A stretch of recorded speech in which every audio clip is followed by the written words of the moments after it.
Le CPF ou compte personnel de formation vous permet d'acquérir des droits à la formation tout au long de votre vie professionnelle.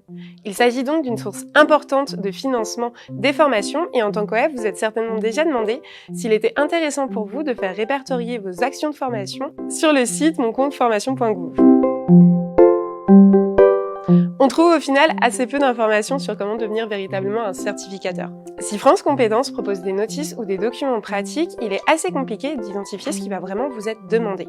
L'objet du guide du CPF et de ces différentes pages va être de vous donner un maximum d'informations pour que vous puissiez dans un premier temps identifier les différentes voies qui sont possibles et les différentes options qui s'offrent à vous.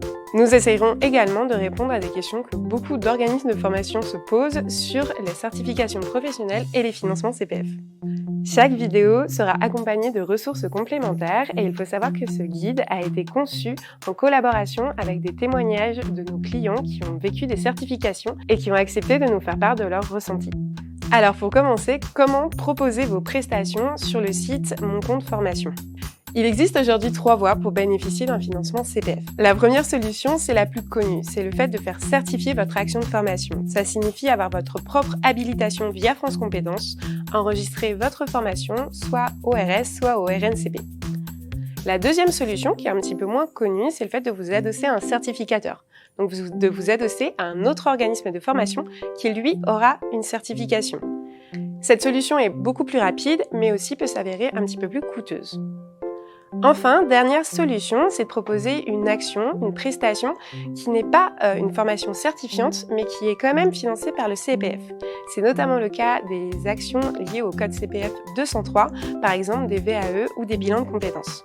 Pour vous aider à y voir plus clair, notre guide CPF sera composé de 3 pages. La première page, c'est le b.a.-ba du CPF. L'objectif de cette page va être de vous donner un maximum d'informations et de définitions pour comprendre un petit peu plus précisément le monde du CPF et puis de vous permettre de comprendre un petit peu les différentes voies que je viens de vous expliquer. La deuxième page, c'est « Je me lance, je deviens certificateur » et l'idée là, ça va être de vous donner un petit peu plus de précision sur la procédure et puis sur les contenus qui peuvent vous être demandés pour un enregistrement au ORS ou au RNCP. Enfin, la dernière page sera dédiée aux certificateurs. L'idée ici va être de vous donner les clés pour comprendre un petit peu mieux ce qu'on peut attendre de vous avec ce nouveau rôle. Pour rappel, il vous sera toujours possible de vous faire accompagner dans votre démarche de certification. Nous ne mettons ici à votre disposition que des conseils et des recommandations. Vous êtes prêts ? Alors c'est parti !